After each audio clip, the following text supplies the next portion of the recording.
ठीक है। अवकलज के अनुप्रयोग प्रश्नावली 6.1 समझेंगे राशियों के परिवर्तन की दर।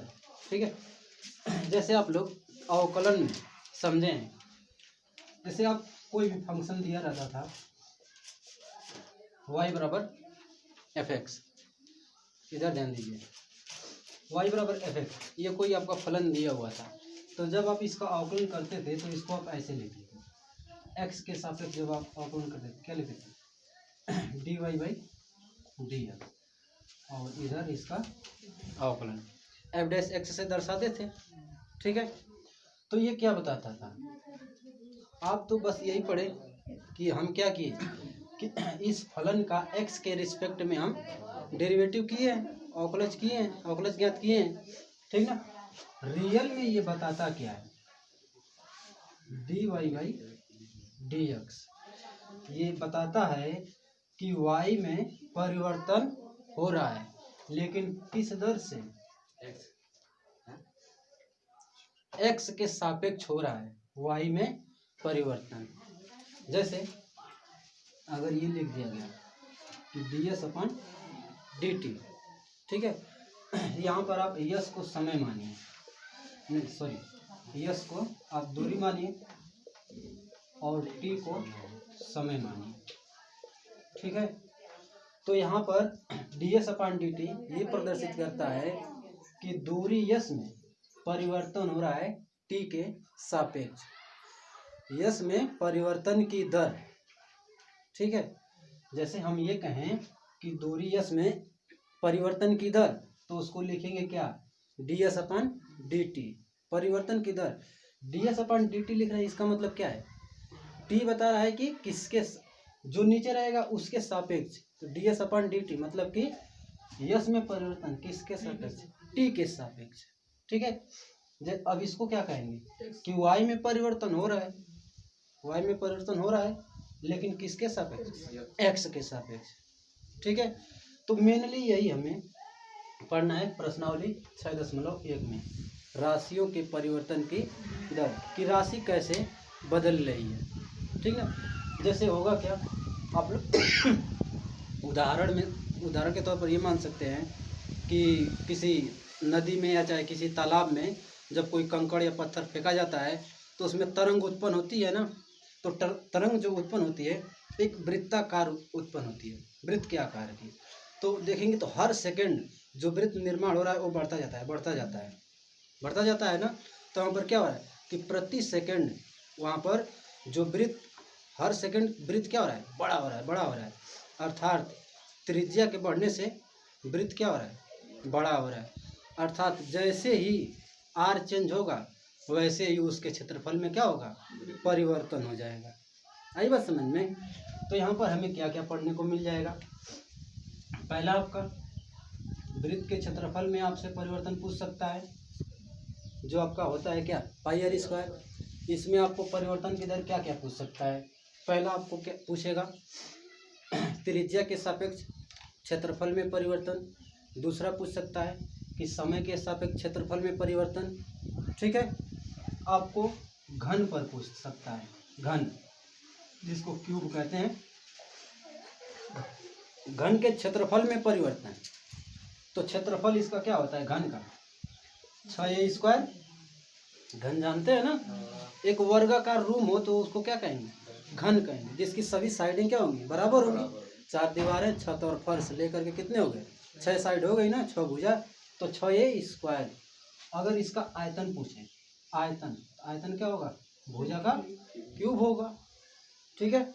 यहाँ पर घना पर बहुत रेयर केस में घना पर सवाल नहीं आ सकता है, क्योंकि घना पर सवाल इसलिए नहीं आएगा क्योंकि लंबाई, चौड़ाई, ऊंचाई तीनों को चेंज करना पड़ेगा।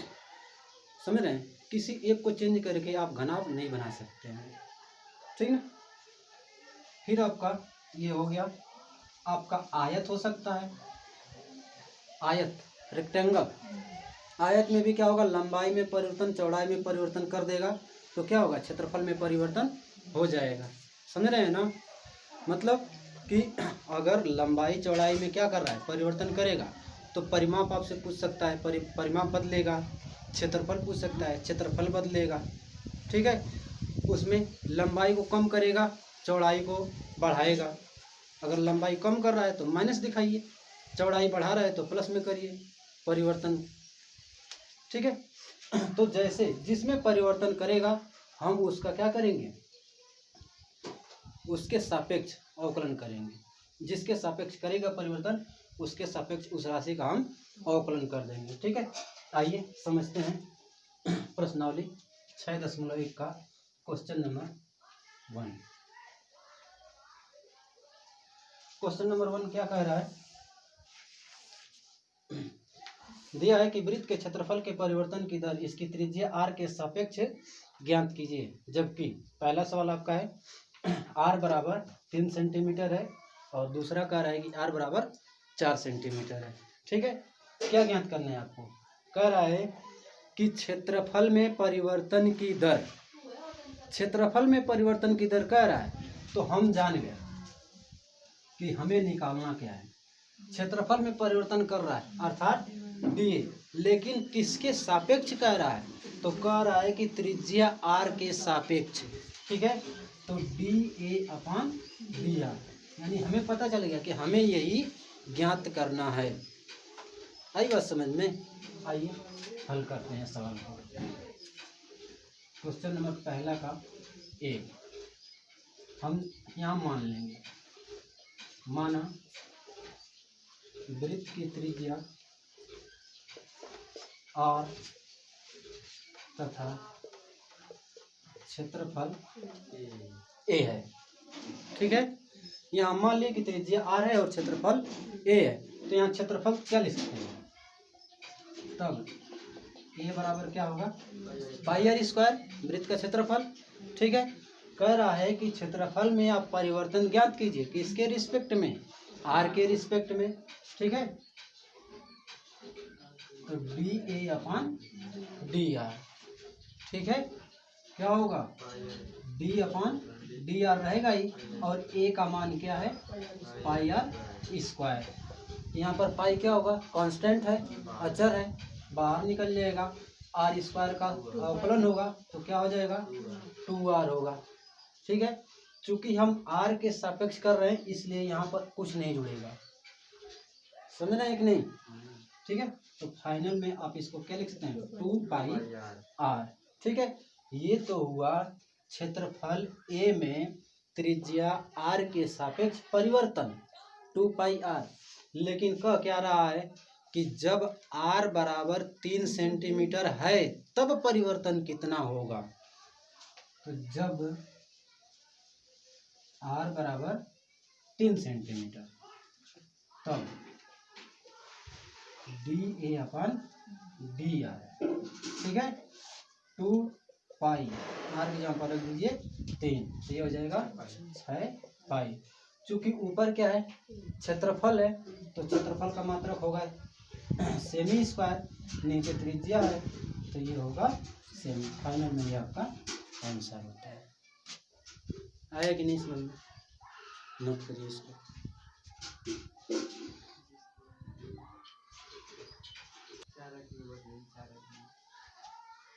देखिए क्वेश्चन नंबर पहला का दूसरा बी वाला, बी में क्या दिया है, कुछ नहीं है, बस वैसे ही है। यहाँ पर r बराबर कितना दिया है 4 सेमी, तो यहाँ मान लेंगे कि मानव वृत्त की त्रिज्या r है तथा क्षेत्रफल a है, तब क्षेत्रफल कितना होगा a बराबर पाई आर स्क्वायर।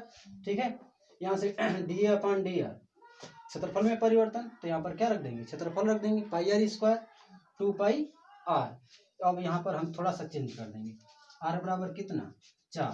ठीक है, r बराबर जब 4 सेमी है तो 2 पाई और यहाँ पर 4 हो जाएगा 8 पाई और प्रति घन सेमी, वर्ग सेमी प्रति सेकेंड। ठीक है,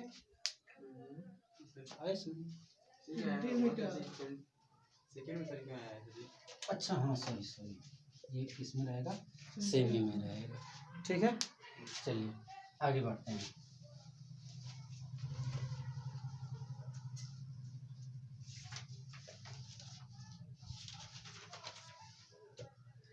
आते हैं क्वेश्चन नंबर 2 पर। ठीक है, दे रहा है कि एक घन का आयतन 8 सेमी प्रति घन सेमी पर सेकेंड 8 घन सेमी प्रति सेकेंड की दर से बढ़ रहा है। पृष्ठ क्षेत्रफल किस दर से बढ़ रहा है जबकि इसके किनारे की लंबाई 12 सेमी है। समझिए इस सवाल को क्या कह रहा है। इसमें यह कह रहा है कि आयतन में परिवर्तन हो रहा है 8 घन सेमी पर सेकेंड की दर से, ठीक है। तो क्षेत्रफल में परिवर्तन आपको ज्ञात करना है कब, जब इसकी भुजा रहेगी 12 सेंटीमीटर तब, ठीक ना। तो यहाँ पर हम थोड़ा सा मान लेते हैं, ठीक है। माना घन की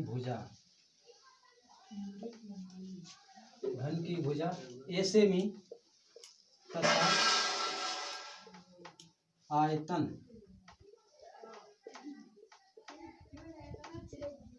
आयतन भी है, ठीक ना। तब भी बराबर क्या होगा, ए क्यूब। घन का आयतन क्या होता है, भुजा का क्यूब, ठीक ना। दिया है, क्या दिया है, देखिए यहाँ पर थोड़ा सा ये हो गया आयतन ना, हम इसका सरफेस एरिया भी लिख लेते हैं। क्षेत्रफल, पृष्ठीय क्षेत्रफल,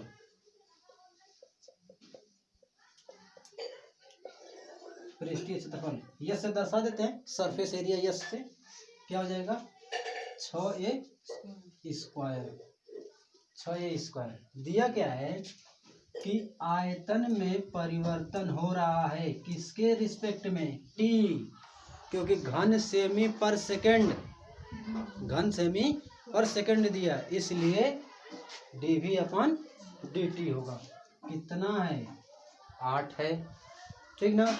अब चूंकि आपको v का मान पता है तो d/dt और ये हो जाएगा a क्यूब, और इधर कितना रहेगा 8। तो अब इसको आप क्या कर सकते हैं, 3a स्क्वायर, ठीक है। अब चूंकि ये क्या है, हम t के सापेक्ष अवकलन कर रहे हैं ना, ठीक है, सापेक्ष अवकलन कर रहे हैं, तो यहाँ पर क्या हो जाएगा, dA/dt। आई बात समझ में। क्यों ऐसा हुआ, dA/dt यहाँ क्यों जुड़ा, क्योंकि जब हम कोई फलन y/fx को जब x के रिस्पेक्ट में करते हैं तो इधर x का हो जाता है 1 और इधर y रहता है, तो क्या लिखा जाता है, dy/dx। आई बात समझ में। इसीलिए अगर यही t रहता तो 3t स्क्वायर हो जाता और यहाँ पर कुछ नहीं लगता, लेकिन हम t के सापेक्ष कर रहे हैं और यहाँ a है तो यहाँ जुड़ जाएगा dA/dt। थोड़ा सा इसको बड़ा कर देंगे, बराबर क्या दिया 8। यहाँ से आप निकाल सकते हैं dA/dt कितना हो जाएगा, 8/3a स्क्वायर। ये क्या आया, भुजा में परिवर्तन की दर, समझ रहे हैं कि नहीं। मतलब कि घन की भुजा में 8/3a स्क्वायर इस दर से परिवर्तन हो रहा है। हमसे क्या पूछ रहा है, हमसे ये पूछ रहा है कि उसके क्षेत्रफल में किस दर से परिवर्तन होगा। तो यहाँ पर क्षेत्रफल तो हमें पता ही है, हम इसी में निकाल दें। तो ds/dt, यस का मान है 6a स्क्वायर, ये हो जाएगा 6 गुना के 12a और dA/dt। आई बात समझ में। तो यहाँ से हो जाएगा 12a और dA/dt की वैल्यू हम निकाल चुके हैं 8/3a स्क्वायर। एक a से एक कटेगा, 3 कम 3 और 3 चौक को 12, कितना हो जाएगा 32/a। एक नीचे a बच रहा है, ठीक ना। अब हमें ये क्षेत्रफल में परिवर्तन कब निकालना है, जब इसकी साइड की लंबाई कितना है 12 सेंटीमीटर है। तो जब a बराबर 12 सेमी, ठीक ना, तब ds/dt कितना हो जाएगा 12। तो 4 8 32 और 4 3 12 इतना हो जाएगा। क्योंकि ये क्षेत्रफल है तो सेमी स्क्वायर और ये समय के सापेक्ष हो रहा है तो क्या हो जाएगा, सेकेंड हो जाएगा। ठीक ना, फाइनल में ये आपका आंसर है। ठीक है, नोट करिए इसको।